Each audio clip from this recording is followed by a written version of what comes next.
প্রথম আমরা দায়িত্ব গ্রহণ করি তখনই আমরা বলেছিলাম আমরা যে আগের যেটা আইন আছে সাইবার সিকিউরিটি অ্যাক্ট সেটা আমরা বাতিল করে আমরা একটা যুগোপযোগী আইন করব। এরপর আমরা বিভিন্ন সময় ড্রাফট করেছি আমাদের যে আপনার তথ্য প্রযুক্তি বিষয়ে যে আপনার স্পেশাল অ্যাসিস্ট্যান্ট আছেন ফয়েজ, উনি অনেক কষ্ট করেছেন। তথ্য প্রযুক্তি মন্ত্রণালয়, আইন মন্ত্রণালয়, আমরা সবাই মিলে অনেক কনসালটেশন করেছি। আমার জানা মতে বাংলাদেশে কোনো আইন নিয়ে এত কনসালটেশন হয়নি। 25 বার আমরা ড্রাফট চেঞ্জ করেছি। সবশেষে আমরা এই আইনের যারা সবচেয়ে বড় সমালোচক ছিল সিভিল সোসাইটি, তাদের সাথে 3 ঘন্টা একসাথে বসে ফাইনাল করেছি, চূড়ান্ত করেছি ড্রাফটটা। আজকে এটা উপদেষ্টা পরিষদের মিটিংয়ে উঠেছিল, তারপর সেখানে একটা অ্যামেন্ডমেন্টের সাজেশন আসছে, সেটাও আমরা করবো বলে সিদ্ধান্ত নিয়েছি।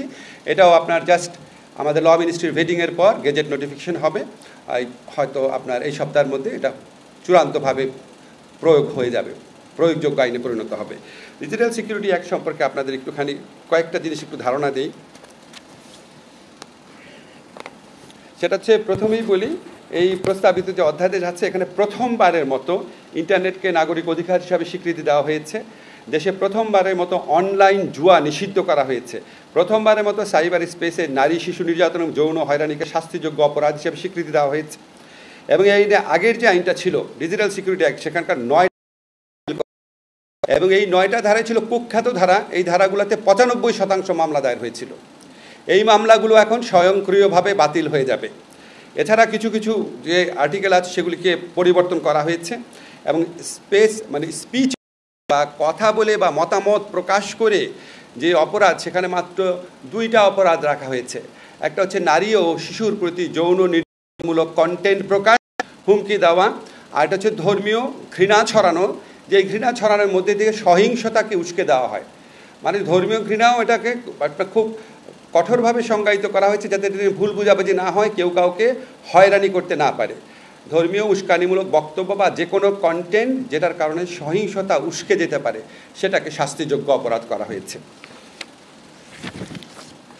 এছাড়া আপনার দক্ষিণ এশিয়াতে প্রথমবারের মতো এখানে আর্টিফিশিয়াল ইন্টেলিজেন্সের মাধ্যমে যদি আপনার কোনো সাইবার অপরাধ করা হয়, সেটাকে শাস্তিযোগ্য করা হয়েছে। আর ম্যাক্সিমাম আইনকে আপনার স্পিচ অফেন্সের ক্ষেত্রে বলি, আপনার যে 2টা স্পিচ অফেন্স বললাম না, যে নারী ও শিশুর প্রতি যৌন হয়রানিমূলক কন্টেন্ট প্রকাশ বা ধর্মীয় ঘৃণা এবং সহিংসতা সৃষ্টিকারী কোনো কন্টেন্ট প্রকাশ, সেটার ক্ষেত্রেও আমরা রক্ষা কবচ রেখেছি। এই ধরনের মামলাও কারো বিরুদ্ধে হলে এটা আপনার আমলি আদালতে যাবে, যেই ম্যাজিস্ট্রেট এটা কগনিজেন্সে নেন সেখানে যাবে। যাওয়ার পর 24 ঘন্টার মধ্যে উনি যদি দেখেন এই মামলায় কোনো সারবত্তা নাই, তাহলে উনি ট্রায়াল স্টেজ মামলা বাতিল করে দিতে পারবেন। অর্থাৎ চার্জশিটের জন্য ওয়েট করতে হবে না। যদি দেখেন একদম সম্পূর্ণ ভুয়া মামলা, এই মামলার কোনো ভিত্তি নাই, উনি সাথে সাথে এটা বাতিল করে দেবেন, 24 ঘন্টার মধ্যে বাতিল করতে পারবেন। এছাড়া আমরা এই অপরাধগুলোকে আপনার আমলযোগ্য অপরাধ রেখেছি এবং কিছু কিছু ক্ষেত্রে আপোষযোগ্যও রেখেছি। একটু আপনাদের বলি, একটু সময় লাগছে। আপনাদের যে সমস্ত বিধান বিলুপ্ত করা হয়েছে, এটা হচ্ছে মুক্তিযুদ্ধের চেতনা, আগের আইনে যেভাবে উল্লেখ ছিল সেটা পড়ছি। জাতির পিতা বঙ্গবন্ধু শেখ মুজিবুর রহমান জাতীয় সঙ্গীত বা জাতীয় পতাকা সম্পর্কিত বিদ্বেষ, বিভ্রান্তি ও কুৎসামূলক প্রচারণার দণ্ড সংক্রান্ত যে বিধান, সেটা বিলুপ্ত করা হয়েছে। এই বিধানে প্রচুর হয়রানিমূলক মামলা হতো। মানহানিকর তথ্য প্রকাশ, প্রচার ইত্যাদির জন্য দণ্ড প্রকাশের বিধান, যেটা এতে প্রচুর মামলা হতো। আপনারা জানেন, অনেক সাংবাদিকও এই মামলার ভিকটিম হয়েছেন। এই ধারা সম্পূর্ণ বাতিল করা হয়েছে। ল অ্যান্ড অর্ডার সিচুয়েশন, আইন শৃঙ্খলা পরিস্থিতির অবনতি ঘটতে পারে, এই ধরনের কোনো কন্টেন্ট বা কথাবার্তা বলা, এটা কেন প্রচুর মামলা হতো, এটাও সম্পূর্ণ বিলুপ্ত করা হয়েছে।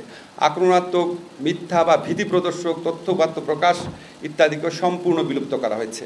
যেগুলি বিলুপ্ত করা হয়েছে 9টা ধারার মধ্যে সবচেয়ে বেশি যেগুলিতে মামলা হতো শুধু সেগুলি আমি উল্লেখ করলাম। গত ফ্যাসিস্ট সরকারের আমলে ইচ্ছামতো নির্বাচনী এলাকার সীমানা নির্ধারণ করা হয়েছে। এগুলি নিয়ে বিভিন্ন রাজনৈতিক দলের পক্ষ থেকে কমপ্লেইন আছে। এখন আমাদের সীমানা নির্ধারণ সংক্রান্ত যে আইন আছে, সেখানে একটা ক্ল্যারিক্যাল মিস্টেকের কারণে এটা নিয়ে নির্বাচন কমিশন কাজ করতে পারছিল না। তো নির্বাচন কমিশন রিকোয়েস্ট করেছে, তারা এই আইনটা প্রপোজ করেছে।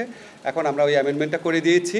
এখন সীমানা পুনর্নির্ধারণ সংক্রান্ত নির্বাচন কমিশনের যে সাংবিধানিক দায়িত্ব আছে, সেটা তারা ইচ্ছা করলে এই আইনটা আপনার গেজেট নোটিফিকেশন হওয়ার সাথে সাথে শুরু করে দিতে পারবেন 2-4 দিনের মধ্যে।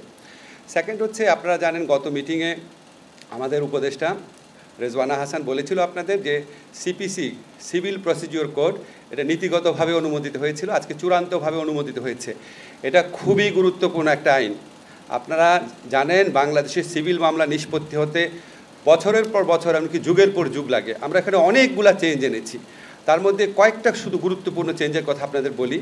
একটা চেঞ্জ হচ্ছে, আগে আপনার ইচ্ছা মতো অ্যাডজর্নমেন্ট বা মামলা মুলতবি করা যেত শুনানি, এখন আর মুলতবি করা যাবে না। আগে সিপিসির মামলাতে প্লেইন্ট বা আর্জি যেটা এবং এটার উত্তরে যে রিটেন স্টেটমেন্ট দিত, এটা আপনার আইনজীবীরা পড়ে পড়ে শোনাতো, বিভিন্ন শুনানির সময় পড়ে পড়ে শোনাতো এবং সেখানে কনসার্ন ব্যক্তি আপনার ওটাতে সম্মতি দিত, তারপর আদালত সেটা শুনতো। তো এই শুধুমাত্র আর্জি আর রিটেন স্টেটমেন্ট এটা আদালতে মৌখিক কথা বলতে 2-3 বছর পর্যন্ত এমন নজিরও আছে, কারণ অনেকদিন পর ডেট পড়তো। তো আমরা বলেছি এখন প্লেইন্ট আর রিটেন স্টেটমেন্ট লিখিত আকারে যেটা দিবে সেটাই যথেষ্ট, এটা আদালতের উপস্থাপন মৌখিকভাবে উপস্থাপন করতে হবে না। আর এটা যিনি জানেন, আপনার সিভিল মামলা যারা একটু আপনাদের অভিজ্ঞতা আছে, মামলা রায় পাওয়ার পর এক্সিকিউশনের জন্য আলাদাভাবে আবার মামলা করতে হতো, সেটাও করতে হবে না। এবং আমরা প্রসেস সার্ভিংয়ের ক্ষেত্রে, সমন জারিটারির ক্ষেত্রে সেখানেও আমরা অনেক সহজসাধ্য পদ্ধতি উদ্ভাবন করেছি। আমরা আশা করি সিভিল মামলা দ্রুত নিষ্পত্তির ক্ষেত্রে এই আইন খুবই গুরুত্বপূর্ণ ভূমিকা রাখবে।